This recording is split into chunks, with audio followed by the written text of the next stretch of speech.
Hey everyone, before I get started today, I wanted to clear up two small things that may have been misconstrued in the last video.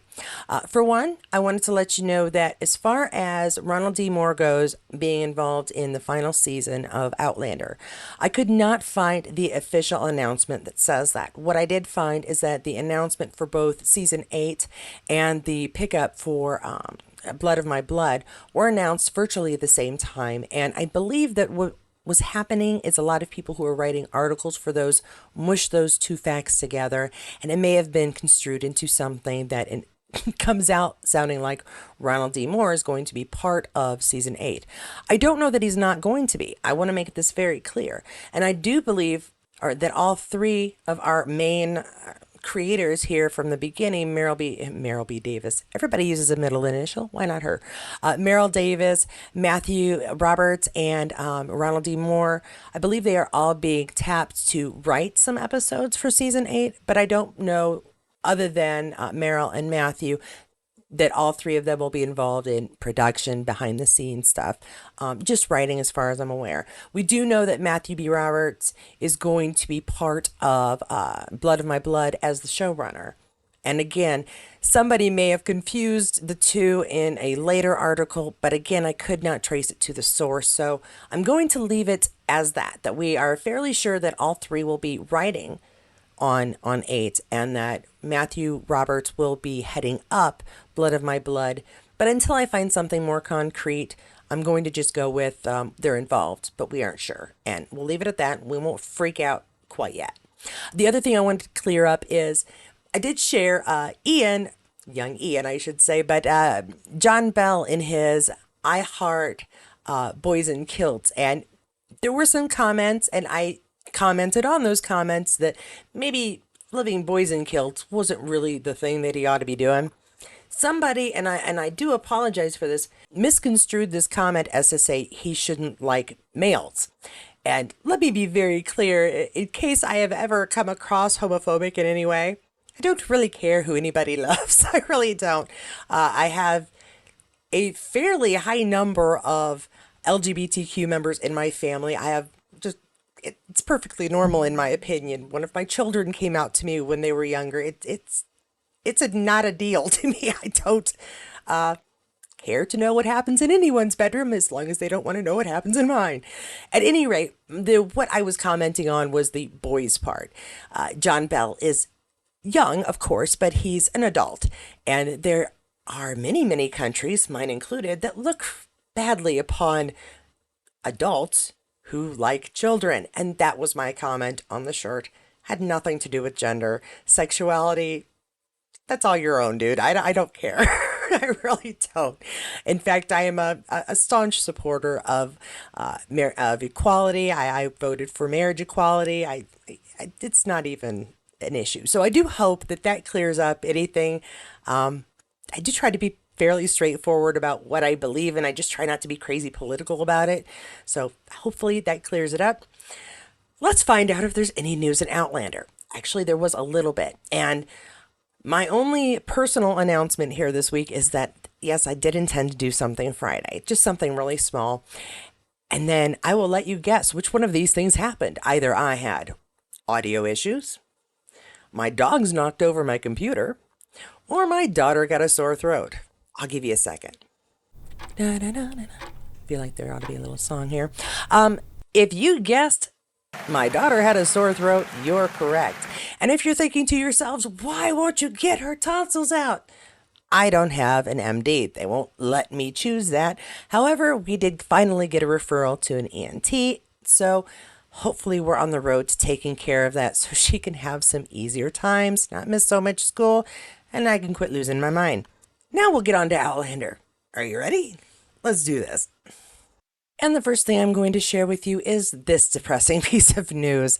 Now, this isn't really surprising since there is going to be a split between Starz and Lionsgate, but it is an oddly timed piece of information because we do think that, well, I shouldn't say we.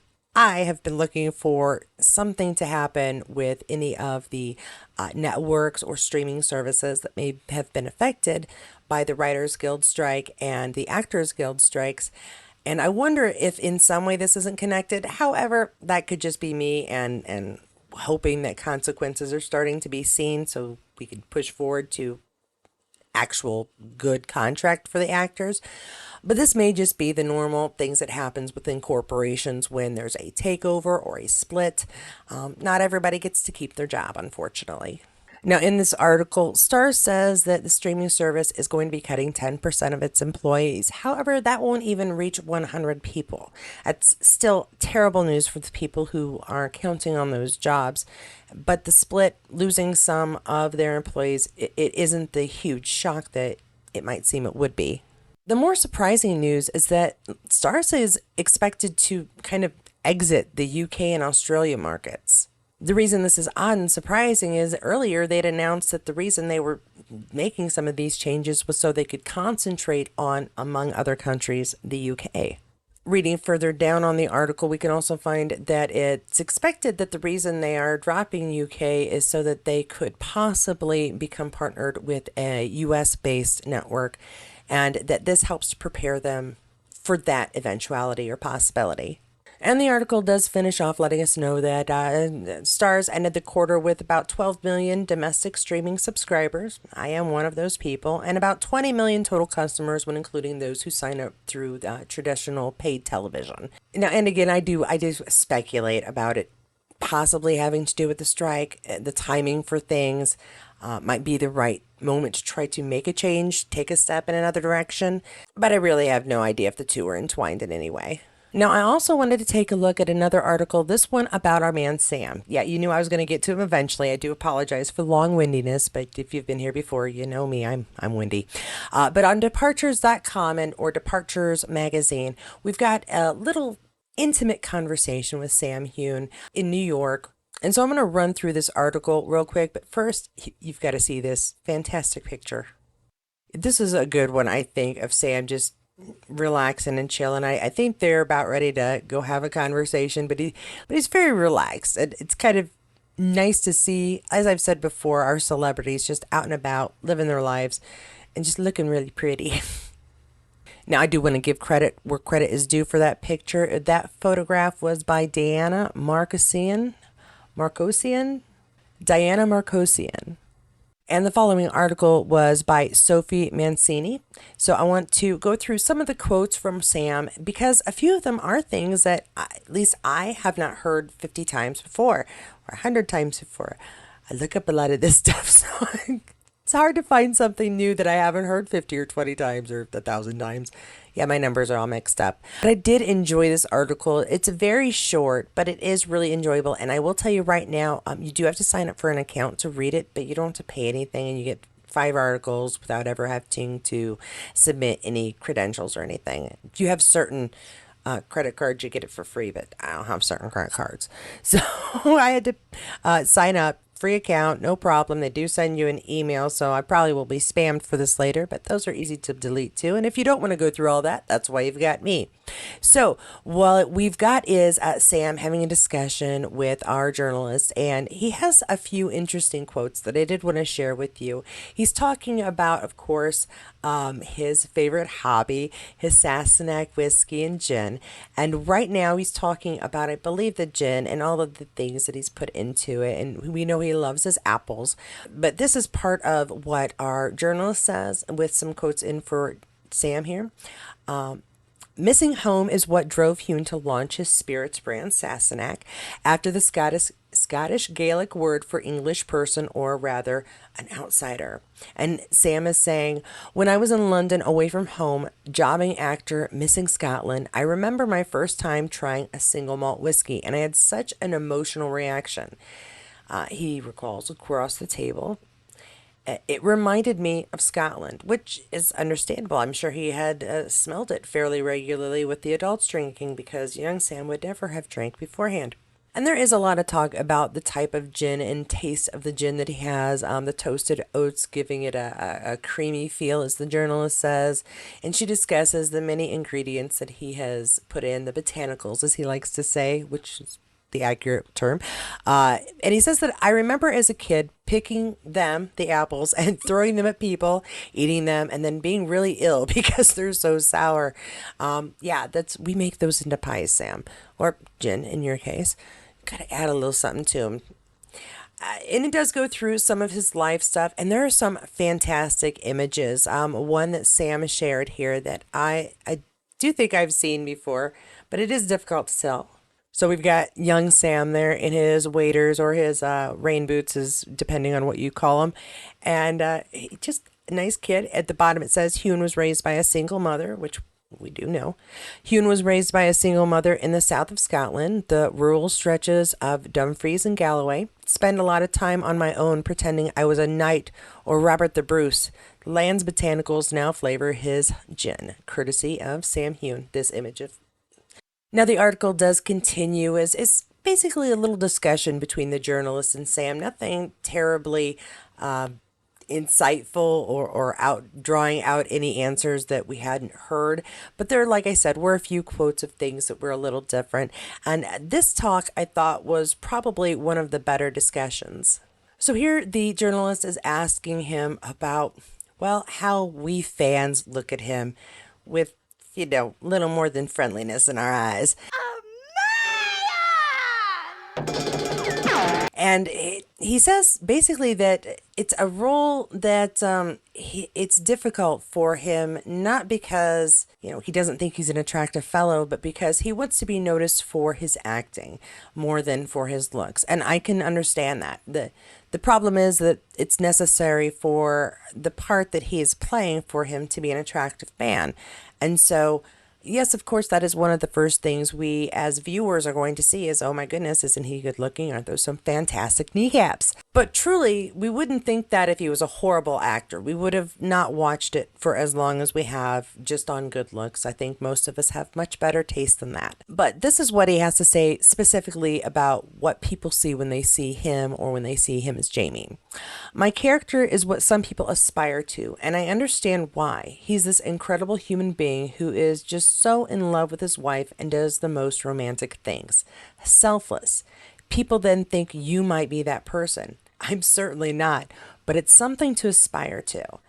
And I can see why that would be why, of course, we adore him or that character so much. We do see a little bit of Jamie and Sam, but it's truly, I think, Jamie that we are all adoring because after all, nobody is that perfect in real life, and if Diana's husband is, more power to her. But my guess is that she took a little bit of literary license in some areas. The one thing I notice is at the end of the conversation, while he, of course, does prefer people would notice his acting, it's some of the embarrassing things that fans have said, especially in the beginning, such as, what's under your kilt. And I think that we have strayed away from those kinds of questions, those types of discussions, which I hope makes it a little bit better of an experience for him. Again, if you want to read this full article, you can find it at departures.com. Now, while this isn't our actual Droughtlander week counting video, I do have a couple of things I'm going to pop in for you from Instagram. Not everything, because I want to share some things for later in the week for our actual, yay, we've made it through 12 weeks.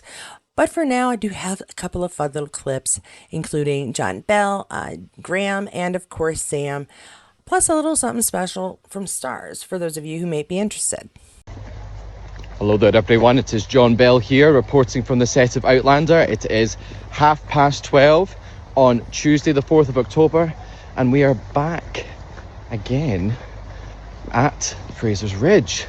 Although something has gone amiss this time, Fraser Ridge is looking a little different. Check this out. Burnt to the ground. That serves us right for all the candles we're always burning in this place. But it's a bit of a sad day because we've been here for so many seasons and now it is but a shell of its once former glory. Yes, that was our throwback. I tell you what, when I first started watching it, I was like, well, that doesn't make any sense. They're back to filming, and why are they at the house? Yeah, it took me a minute to go, oh wait, that's season 7.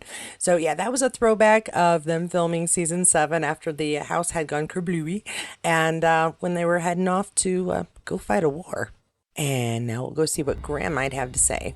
Let's see, we've got Graham up here sharing some images. He is out a wonderful day of Pictish history. Oh, lucky guy.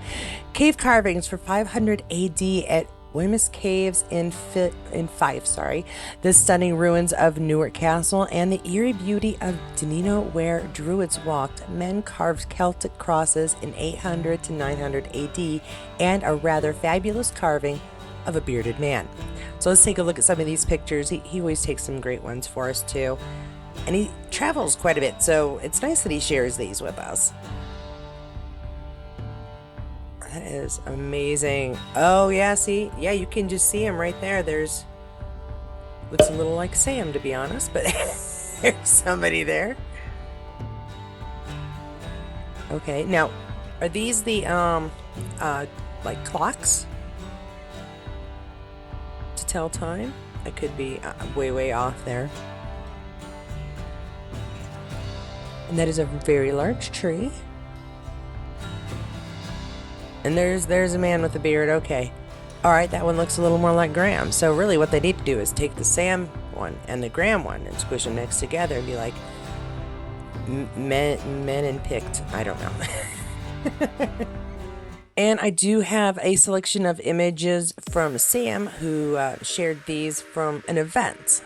This one is, of course, shared by Sam himself. A rakishly good evening with excellent company. Thank you at TF Chamberlain for your hospitality, and congrats on the 15th anniversary of The Rake. Photo by Dave Bennett, Getty Images. And let's see, he shared 3 different ones, it looks like.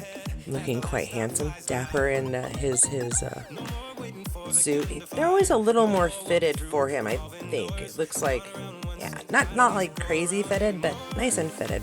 There we go. Oh, that's a clever, I like that jacket. That's clever. I enjoy that. That is how you show your Scottish pride right there. That is a fantastic jacket. I really enjoy that. All right, and then Sam looks more serious here, and the other fellow looks a little cheerier, but they both look a little too serious for enjoying themselves a drink. Maybe he's upset because they weren't serving Sassenach whiskey.